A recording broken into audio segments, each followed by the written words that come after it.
Before you embark on this powerful journey of hidden truths and profound transformation, remember to subscribe to our channel, like this video, and comment below with where you're tuning in from.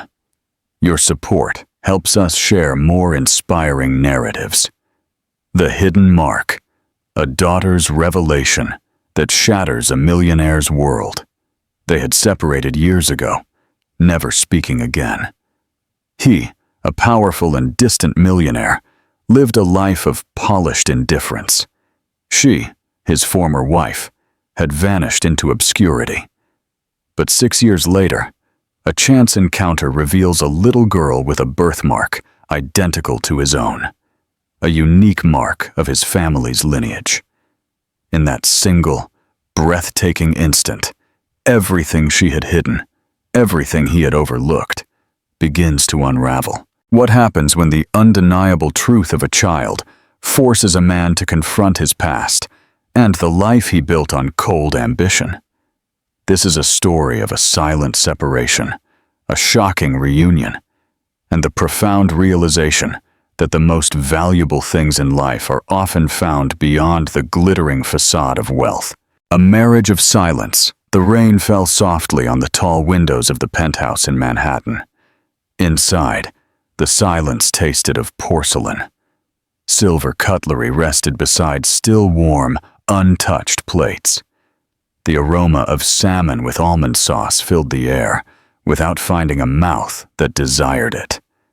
Eleanor Vance sat with her back straight, hands in her lap, eyes fixed on nothing, or perhaps on a point beyond the gray marble wall that reflected a pale version of herself. Mr. Julian Blackwood tapped on his cell phone, his brow slightly furrowed. His dark suit, impeccable, made him almost a statue. The faint sound of his fingers on the screen was the only noise that prevailed there. It wasn't rudeness exactly. It was absence. It was as if, between them, there was a thick glass curtain. He saw her, knew she was there, but couldn't hear her. He never had been able to. "It's going to get cold," she said, in a tone too calm to sound casual.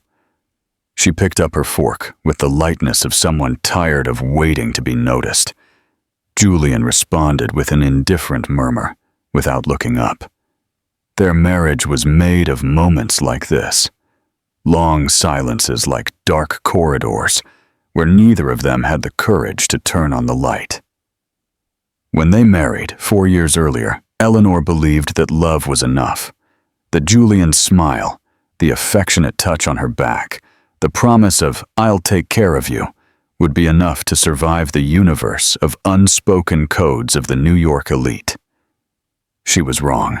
The first dinner with the Blackwood family was in the same apartment where they now ate in silence. Julian's mother looked at Eleanor as one would inspect the tag of a clearance item. She asked little, smiled less, and at the end of the night commented, with poisonous sweetness, that the young woman spoke very well for someone from outside. From outside. That expression never ceased to resonate. At social events, Eleanor was a shadow beside Julian. The other women looked at her as an out-of-place detail. It was never open hostility. It was worse. It was surgical indifference. The glances that passed over her as if she were a decorative plant, an exotic concession made by Julian. He, for his part, laughed at subtle jokes, conversed with ministers, CEOs, and heirs as if his wife wasn't there. When she touched his arm to remind him that she was, he simply smiled quickly and returned to the conversation. She learned to smile, to wear discreet dresses, to not mention her achievements at the office where she worked as a lawyer, to reduce her presence. Little by little, she shrank. "Eleanor," he called, without looking up. "Tomorrow I have dinner with the Chilean consortium. Do you think you can be ready by 8? She looked at him with an almost ritual slowness. Her voice came out firm, but with a tenderness that sounded almost cruel. "I'm not going anymore." Julian finally looked up. He blinked once. The furrowed brow now showed surprise. "What do you mean?" "I'm tired," she said. "I'm tired of being here, of appearing, of pretending." He leaned forward, elbows on the table, like someone trying to reconnect with a frequency long abandoned. "Is this about today? About dinner?" Eleanor smiled, a toothless, colorless smile. "This is about all the dinners, about all the times I was by your side without being seen, about all the times you left me alone in a crowded room. You never protected me, Julian." He opened his mouth, then closed it. A subtle movement of guilt rippled across his shoulders. I didn't know you felt that way." "You didn't know," she repeated, laughing softly. "Why did you never ask?" "What?" She stood up carefully, walked to the balcony. The city sparkled under the fine veil of rain, with its streetlights, its buildings, its lives that continued without knowing that a marriage was dying there. Julian followed her, slowly. He stopped behind her, not touching her. "Eleanor, please, let's not make a drama out of this." She turned around. Her eyes were calm, wounded, but calm. "You think it's a drama? I've been screaming for years, only in silence. Every dinner where I was ignored, every time I was left alone with a cold plate while you talked to the Treasury Secretary. That's not drama, Julian. That's reality." He sighed, running a hand through his hair. "We can fix it. I can change." "It's not about changing," she said. "It's about where you were while I was disintegrating." Julian reached out. She didn't recoil, but she didn't move closer either. They stood there, a few inches apart, with an abyss between them. "I still love you," he said, almost in a whisper. "Me too," she replied. "But love isn't a test of endurance. Loving someone shouldn't hurt so much." That night, she slept in the guest room. Not out of anger, but out of exhaustion. She woke before the sun rose, packed her suitcase in silence. She didn't take everything, just the essentials. Some clothes, books, a picture frame with an old photo of them, smiling, newly married, by the sea. She left a simple note on the kitchen counter. "Julian, I left, not because I stopped loving you, but because I stopped loving myself within this marriage." He read the note the next day, alone, surrounded by silence and porcelain. The salmon was still in the fridge, untouched, cold. What do you think is the true reason for Eleanor's departure, beyond just feeling unseen? How does Julian's indifference in the marriage reflect a deeper issue within him? Share your insights below. A mark of destiny. 6 years passed like a thick fog he never tried to penetrate. Not out of forgetfulness. Julian remembered Eleanor as if her absence were a constantly whispering voice behind his chest. But it was a whisper he learned to silence with commitments, meetings, goals, and figures. The Blackwood Group grew. His name appeared in business columns, and his image was that of a man in control. Always in control. Always alone. On that cloudy Thursday, Julian expected nothing more than a cold, mechanical protocol.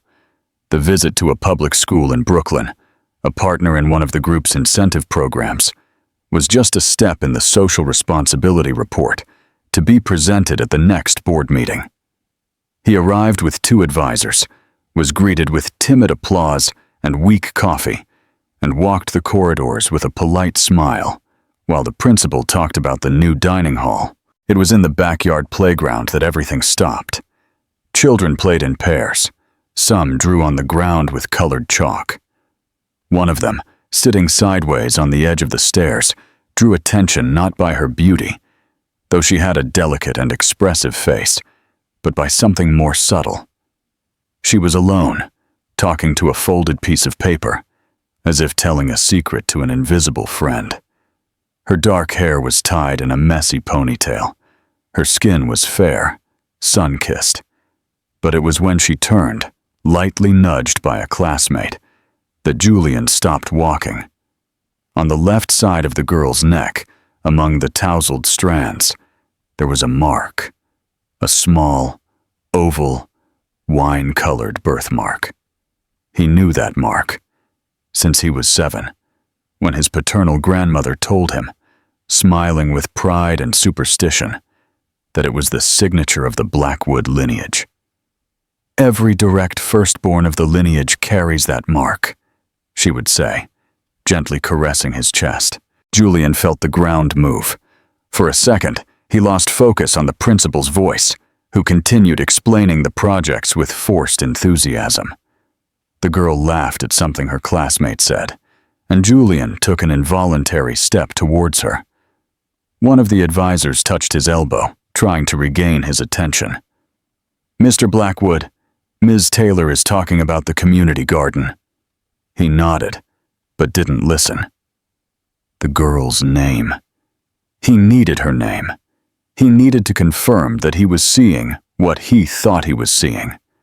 Or perhaps he didn't want to confirm it. Nausea rose with discreet violence. "May I speak with the pedagogical coordinator for a minute?" he asked, interrupting. The principal seemed surprised, but nodded. Julian walked away from the group, went to a side room, and asked in a calm but firm tone to see the student's file. He didn't explain why.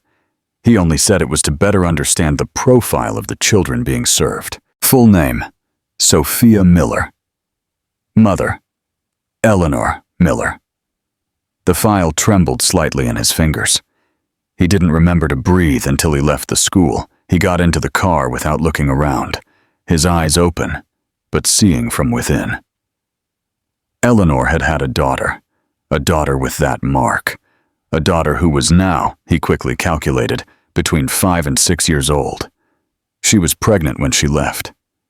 She was pregnant, and she never said a word. Rage came first, hot, sharp, a blow to his gut. How could she hide that from him? How did she have the nerve? But beneath the rage came something denser, almost paralyzing. Fear. Fear of looking at himself and admitting that perhaps he had given her every reason in the world. He remembered the cold nights, the silences, her eyes pleading for help at lavish parties where he smiled too much. For days, Julian did nothing. He relived every word of the note she left. He reread his daughter's name with moist eyes. He tried to convince himself that it wasn't possible, that there was a chance he was wrong. But deep down, he knew.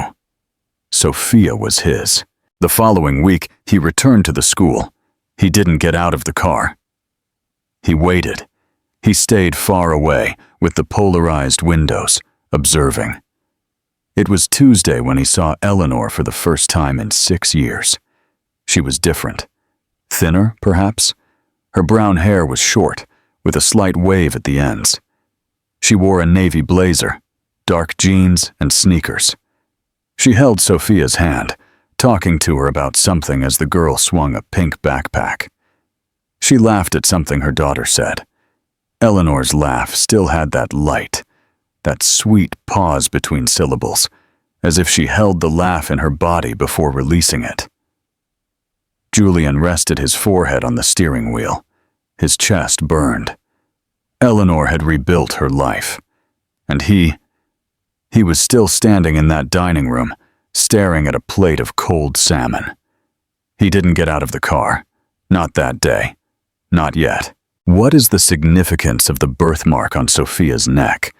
And how does it instantly change Julian's perception of his past? How does Eleanor's resilience and renewed life contrast with Julian's stagnant existence? Share your insights below. A silent obsession. Didn't get out of the car that Tuesday, nor on Wednesday, nor on Thursday. But he parked there every day, in the same narrow cobblestone alley where the small school was hidden behind flowering trees and rusty blue gates. He arrived before the children were dismissed and observed from afar, like a spectator trapped between guilt and perplexity.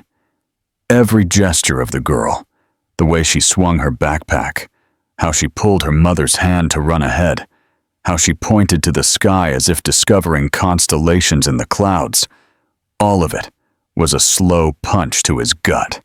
On the third day, he saw Eleanor leave through the same gate, but alone. Her daughter wasn't with her.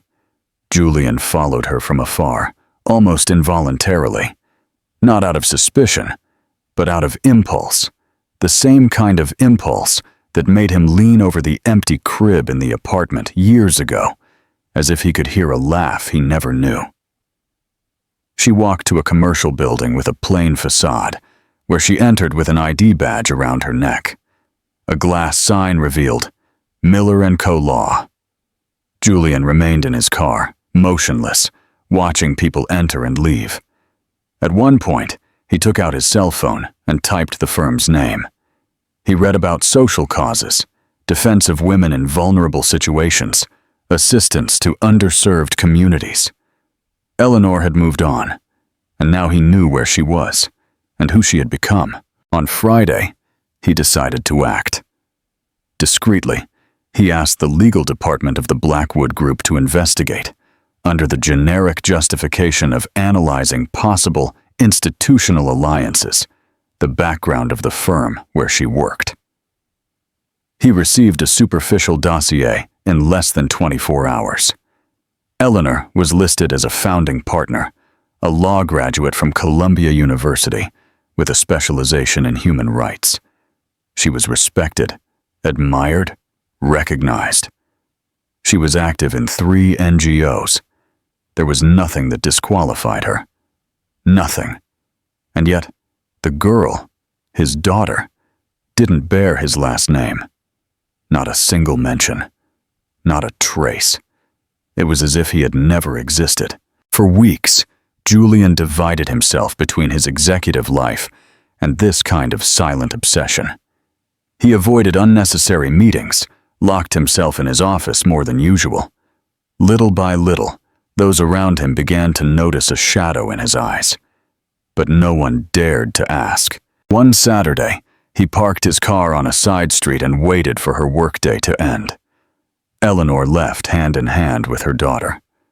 They didn't see Julian. He followed them with his gaze as they crossed the avenue and stopped at a neighborhood bakery. They sat at a small table on the sidewalk, sharing a hot grilled cheese sandwich and orange juice. Sophia talked animatedly. Eleanor laughed, listened, corrected her when she mixed up words. There, at that aluminum table, without luxury, without pretense, were the 2 people who had most unsettled him in his entire life, and about whom he knew absolutely nothing. Sophia tossed a breadcrumb to the pigeons. Eleanor gently scolded her, with a smile. Julian watched it all from the car, his hand clenched on the steering wheel. That was a life without him. And, in a way that hurt to acknowledge, a complete life. The following week, Julian scheduled a meeting with the coordinator of the social project that the Blackwood Group maintained with that school. He said he wanted to review the reports to better understand the beneficiaries. He was polite, solicitous. He seemed simply interested in improving the investment. At the end of the conversation, he threw out the question with the casual disdain of someone who doesn't want to seem too interested. How long has Eleanor Miller worked at that school as a legal representative? Eleanor? Oh no, she doesn't work here. She's a student's mother. But she has always offered to help, especially in causes related to the protection of children. She's firm and very respected among parents. Julian nodded. He didn't comment. But inside, something broke. That night, he didn't sleep.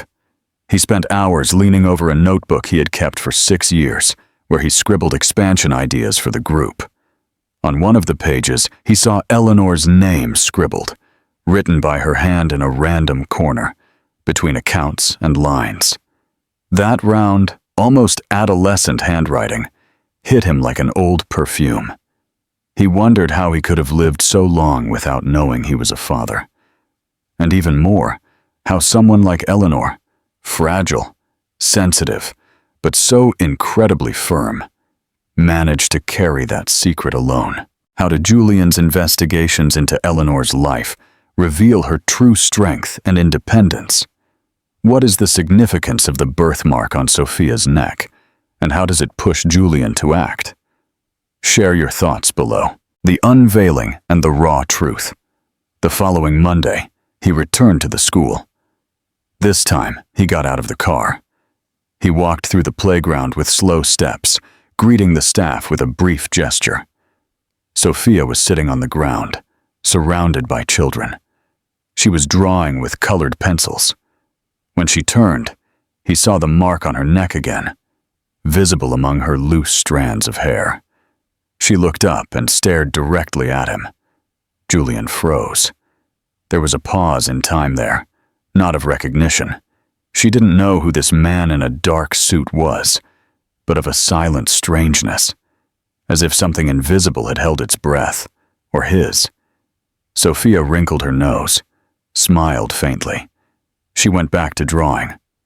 Julian left without saying a word. The next morning, he asked his driver to drop him off at a different spot. He walked to the office where Eleanor worked. He knocked on the glass door and was greeted by the receptionist. He said he didn't have an appointment, but needed to speak with Dr. Eleanor Miller. It was personal. He waited in the waiting room for long minutes, his heart beating at a pace he didn't recognize. When the door opened and Eleanor appeared, the whole room seemed to breathe with him. She said nothing when she saw him. She remained motionless for a second that felt like a year. Her eyes firm, her hand still on the doorknob, as if she doubted what she saw. Then, without altering her tone, she looked at the receptionist and said, "Leave us alone, Maria." She closed the door. She remained standing. "What do you want, Julian?" Her voice wasn't harsh, but it was on alert. He took a deep breath. He searched for words like someone searching for truth among rubble. "I saw the girl at school." Eleanor didn't react. "And she has the mark." Now her eyes flickered, but not from weakness. It was suppressed rage. Fear, all at once. "You shouldn't know that. She's my daughter, isn't she?" Eleanor crossed her arms. "That doesn't change what happened between us." Julian approached slowly. "I spent 6 years living in darkness. 6 years, Eleanor." She didn't move. Her eyes were moist, but she didn't yield. "I spent 6 years raising a daughter alone, because I believed it was better to protect her from the world that almost destroyed me.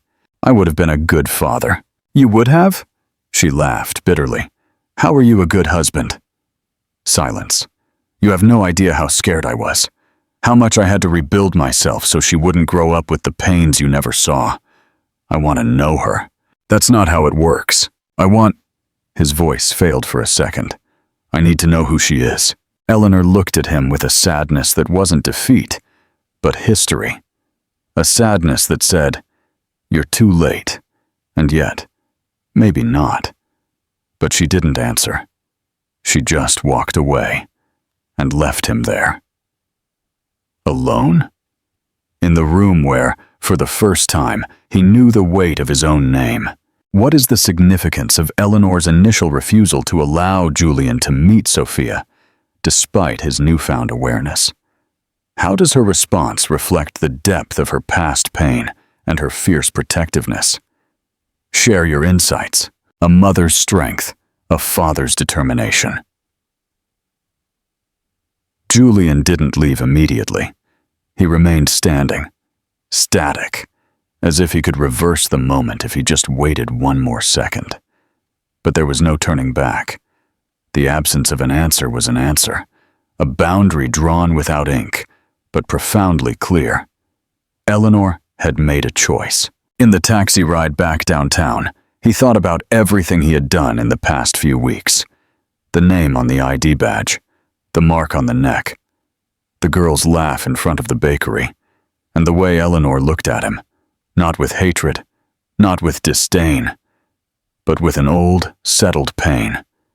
It was as if she had already cried it all, long before he realized there was anything to cry about. Meanwhile, on the other side of the city, Eleanor was returning home with Sophia by her side. The girl held a colorful cardboard with drawings of holding hands and a huge sun above a tree.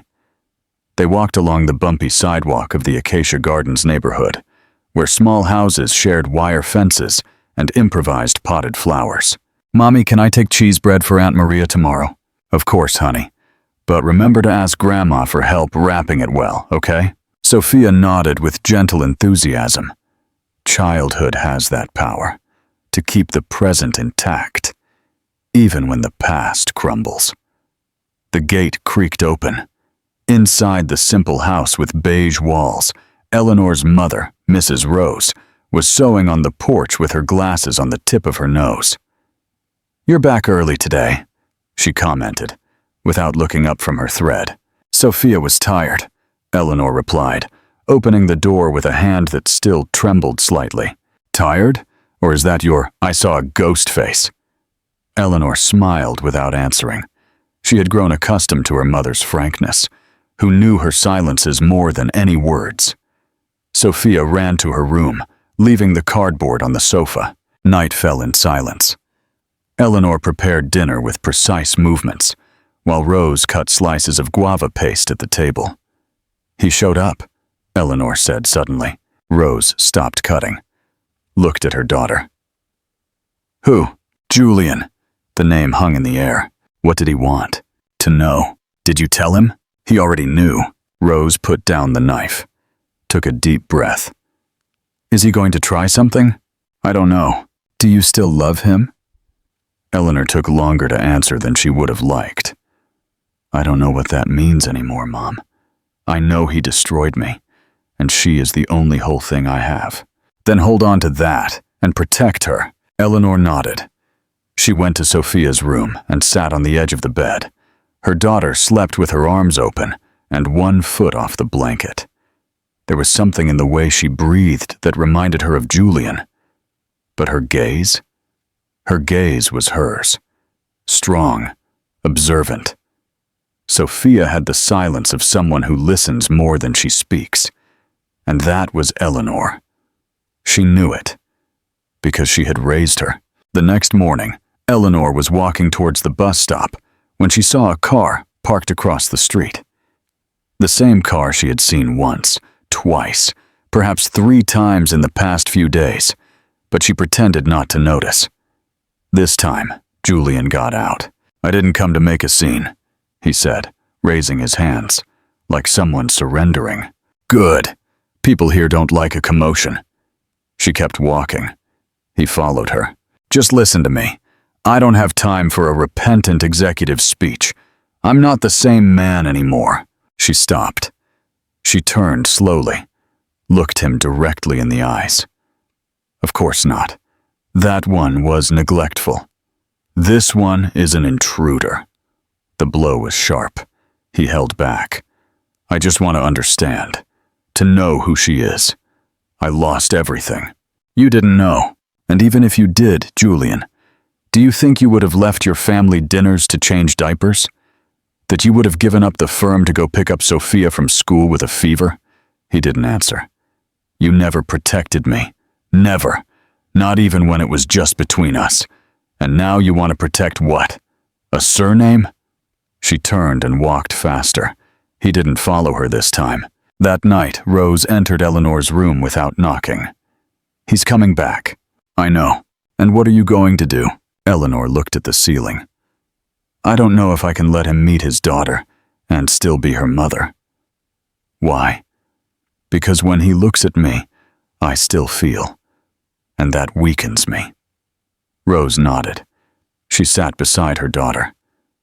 "Then strengthen that, because it's not love that destroys. It's what we do with it." What is the core of Eleanor's fear about Julian meeting Sophia? Do you agree with her mother's advice about love and strength? Share your thoughts below. The waiting game. Days later, Julian went to the school again. But this time, He left an envelope at the reception. It was a drawing, a house, 3 people, a dog, and a phrase. I think she likes to draw what she dreams. Eleanor found the envelope that night in Sophia's backpack. She smiled unintentionally because Julian, finally, had understood. That there, it wasn't about convincing. It was about deserving. The envelope with the drawing remained on the kitchen table for 2 days. Eleanor didn't put it away, but she didn't throw it away either. It was like an echo, subtle but constant, of something she avoided feeling. The image was simple, childish, but it brought a disconcerting discomfort. Sophia had drawn 3 people. One of them, clearly masculine, had a round watch on his wrist and wore dark glasses. Julian. She had seen him, yes. Perhaps she didn't know exactly who he was, but there was something there. An instinct, a silent connection. On the 3rd night, after Sophia fell asleep, Eleanor went for a walk. She needed the cold air on her skin, the non-judgmental darkness. The neighborhood streets were quiet, lit only by distant lampposts. The closed windows hid lives she imagined to be lighter. She took a deep breath. Julian had pulled her off her path once again, and she knew what that meant. The pain she had carried for so long was beginning to crack. He didn't appear at school that week, nor the next, but she knew it wasn't absence. It was waiting. And then, one cloudy Saturday, the doorbell rang. Mrs. Rose answered. She didn't say a word when she recognized the voice. She simply opened the gate and returned to the kitchen like someone ignoring an omen. Julian entered with measured steps. He wore dark jeans, a shirt with unbuttoned cuffs. He didn't bring flowers or gifts or excuses. Only his eyes, tired, distressed, determined. Eleanor came down the stairs. She was wearing sweatpants, her hair pulled up in a high bun. She stopped 2 meters from him. What do you want now? To talk. You already talked. Not about what matters. She crossed her arms. He took a deep breath. He took a step forward. You asked me if I was here out of love or out of pride, and I still don't know how to answer you well. Eleanor looked at him seriously. She didn't interrupt him. But I know what I cannot do. I cannot sleep knowing that there is a little girl upstairs who carries my blood, my name, without knowing it. And even more, that she might look at me without knowing that there is a place in me that has always belonged to you. She blinked slowly. The air seemed denser. Are you going to seek custody of her? No. He said it firmly without hesitation. Eleanor frowned. Are you going to involve your family? No, not as long as you don't want to, and not until I'm sure they're capable of loving her as she deserves. Silence, of the kind that carries the entire world. Then why are you here? Eleanor's voice trembled for the first time. Why do you insist? Because I can't pretend she doesn't exist. Because I saw her, Eleanor. I saw that way of looking at the world as if she were drawing it with her eyes. I saw you in her. She lowered her gaze. A muscle in her jaw twitched. I was afraid, she said, almost in a whisper. Afraid of everything you represent. Afraid of your name. Afraid of your absence disguised as presence.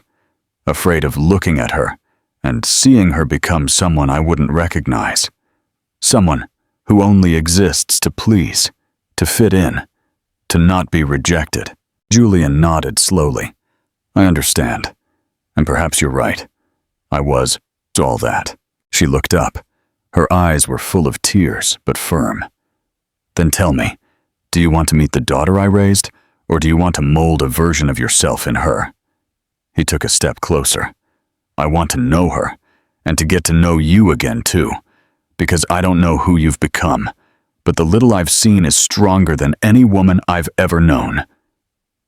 She sighed, long and deeply, like someone letting go of a burden, but not the pain. I know you have the right, but I want to earn that right. Eleanor looked at him for a long time. Then she walked to the living room bookshelf, took a small cardboard box, opened it, and pulled out a blue notebook with a worn cover. She handed it to him. "I wrote this during my pregnancy. I had no one to talk to. I didn't want to cry in front of my mother. So I wrote, if you really want to know who your daughter is, start here." Julian took the notebook as one would receive something sacred. He ran his hand over the cover. He said nothing. "Go now, Julian. Take that with you. Read it. Then we'll see what remains." He nodded and left. What does the drawing left by Julian at the school symbolize for Eleanor? How does Eleanor's decision to give Julian the notebook represent a significant shift in her willingness to trust? Share your insights below. A journey of shared parenthood. That night, Eleanor sat beside Sophia's bed longer than usual. She observed the outline of her face under the dim light. She thought about all the nights she cried in silence, hugging her belly, promising a child she hadn't yet met that she would be free. On the other side of the city, Julian leafed through the notebook. The first pages spoke of fear. Then came the anxieties of a changing body, hormonal delusions, dreams. But what struck him most were the passages where Eleanor wrote to Sophia. "Today you kicked hard. I think you like music. I sat for 3 hours staring at the wall, wondering if I could be everything you need. If one day I have to tell you about your father, I want it to be without pain." He closed the notebook. He cried for the first time in many years. Not out of guilt, but out of gratitude for still having, perhaps, an opportunity to start over without having to erase everything. Because now he understood. It wasn't about going back to what they were. It was about building something with what remained. And that, perhaps, was even stronger. Julian closed the notebook with trembling hands, as if it contained a life he hadn't lived. Dawn was already creeping through the cracks of the spacious apartment, and for the first time in years, he didn't feel alone there.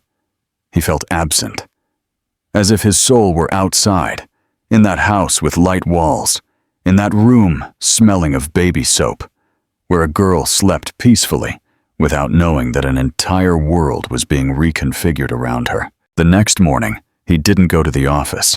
He went to the school. He arrived before the bell, parked discreetly, and waited for Sophia to get out of the car with Eleanor. She was wearing a t-shirt with a star print and a blue headband in her hair. Seeing Julian, she let go of her mother's hand and ran towards the entrance. Not towards him, just to play. But her path crossed in front of him. Eleanor came right behind. Their gazes met, and this time, there was less resistance, fewer thorns. There was tiredness, but also openness. "You're early today," she commented, adjusting Sophia's backpack strap. "I wanted to walk her, if you allow it." Eleanor hesitated, looked at her daughter, then at him. All right, it was the beginning. In the following weeks, Julian began to become part of the routine, gently, carefully. He arrived before school dismissal, took Sophia to the park, bought her ice cream, helped her with word searches in her activity book. He never imposed himself. He never brought up the topic of dad. He was just there, present, available. Sophia didn't ask who he was, but she also didn't treat him like a stranger. She called him Julian, and he called her my artist. They invented small rituals, a secret handshake before entering school, a made-up story on the way back. Julian discovered that she liked mixing yogurt flavors, that she was afraid of thunder, that she collected bird figurines. And, in the midst of all that, he rediscovered Eleanor. Not the one who had left with a note, but the woman he never fully got to know. The one who woke up early to make cheese bread on Saturdays. The one who discussed politics with her mother while folding laundry. The one who laughed softly, seeing Sophia asleep with a book turned over her face. And he fell in love with her again, only this time, slowly, without urgency, without illusion. One Friday, after a day of postponed meetings and ignored messages from the office, Julian stopped by her house with a grocery bag. He had bought ingredients for dinner: pasta, Parmesan cheese, cherry tomatoes, basil. He knocked on the gate, his shoulder slightly slumped, a crooked smile. "I didn't bring wine. I thought it would sound like a cheap pickup line." Eleanor laughed. "Then come in. It would be offensive to refuse food on a day like today." Sophia was drawing on the sofa. Mrs. Rose had gone to visit a friend. Night fell quietly, almost like a truce from the world. Julian cooked. Eleanor stood by his side, stirring the sauce, laughing at his instructions, wiping spills from the counter. At the table, the three ate together for the first time. "Can I sleep at my friend Lily's house tomorrow, Mom?" Sophia asked between bites. Eleanor choked slightly. Julian stopped chewing. Sophia didn't notice. "Lily's mom said she would let me," she added, taking a sip of juice. "We'll talk about that later, honey," Eleanor said in a calm tone. Julian didn't comment, but inside, that phrase spun like a secret about to be revealed. My friend Lily's house tomorrow. Mom, no. My dad. Not yet. After Sophia fell asleep, the two of them stayed on the balcony. Eleanor hugged her knees, sitting in a wicker chair. Julian leaned his elbows on the railing. The yellow light from the lamppost cast long shadows on the sidewalk. "She's going to find out soon," Eleanor said. "And she's going to want to know why I never told her." Julian nodded. "We'll know how to tell her. Together. If you let me stay." Silence. "I never forgot you, Eleanor. I lost you once. I'm not going to lose you again." She turned her face slowly. Her eyes were there, naked, without masks, without pride. "Just human. I love you," she replied. "But I wouldn't survive that life again." Julian moved closer. He touched her hand with the tips of his fingers. "That life no longer exists. And if I have to choose between you and it, I choose you. Always." Eleanor didn't respond, but she also didn't pull her hand away. They stayed there, on the balcony, with time slowly ticking by. And for the first time since their divorce, the silence between them wasn't empty. It was a promise. And promises, when they are born from what remains of love after the fall, carry a weight that surpasses any pact signed by convention. On that narrow balcony, with the cloudy sky over the modest neighborhood, Eleanor and Julian said nothing more. They simply stayed. Because there are silences that are not broken. They are respected. And at that moment, the silence said, "Now it will be different." What is the significance of Sophia's casual comment about her friend Lily's dad? And how does it affect Julian and Eleanor's conversation? How does their renewed connection on the balcony mark a definitive shift in their relationship? Share your thoughts below. A family's foundation. In the days that followed, Julian remained present, not as a visitor, but as a part of breakfast, of cartoons, of conversations during dinner. He learned to deal with Sophia's questions, which became more subtle, sharper. "Why do you know the name of my teddy bear? Why has your mom told me so many things about you that it seems like I've known you forever?" A piece finally fell into place, but there was something he knew he couldn't postpone. The life he was rebuilding with Eleanor and Sophia was real, but it still lived on the margins. One more step, and the wall of the surname, the prestige, and the tradition of the Blackwood family would come to claim what it believed was its own. It was a Monday morning when Julian made his decision. He dressed as in the old days, a dark suit, a Swiss watch, leather shoes. But he was not the same man who once walked through those glass doors of the Blackwood Group headquarters. He went up the elevator to the top floor. He didn't carry a briefcase. He didn't carry defenders. The meeting room was almost empty. Only his father, his two uncles, and his personal secretary. The patriarch, Mr. Alistair Blackwood, looked up from the newspaper and frowned when he saw his son enter with that quiet rigidity of someone who had already decided what he was going to say. "You finally decided to show up," Alistair commented, turning his eyes back to the editorial about inflation. Julian didn't respond immediately. He sat across from him, hands on the table, voice firm. "I'll get straight to the point. If you don't accept my daughter, I'm leaving the company. Simple as that." The newspaper fell softly onto the polished wood. "What are you talking about?" "About Sophia, my daughter with Eleanor." One of the uncles cleared his throat. The other pretended to read something on his cell phone. His father straightened in his armchair, as if seeking support where there was none. "Has that woman bewitched you again?" "That woman raised my daughter alone, while I was part of a family that believes blood is worth more than character. And now you want to expose our name, our history, for a child who doesn't even bear our surname? She carries what matters. She carries my affection. She carries my time.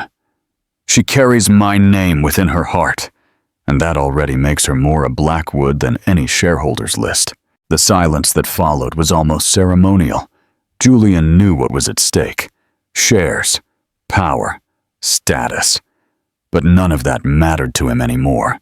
The chair he occupied in the company was comfortable, but it wasn't home. And now, he knew what that was. Home.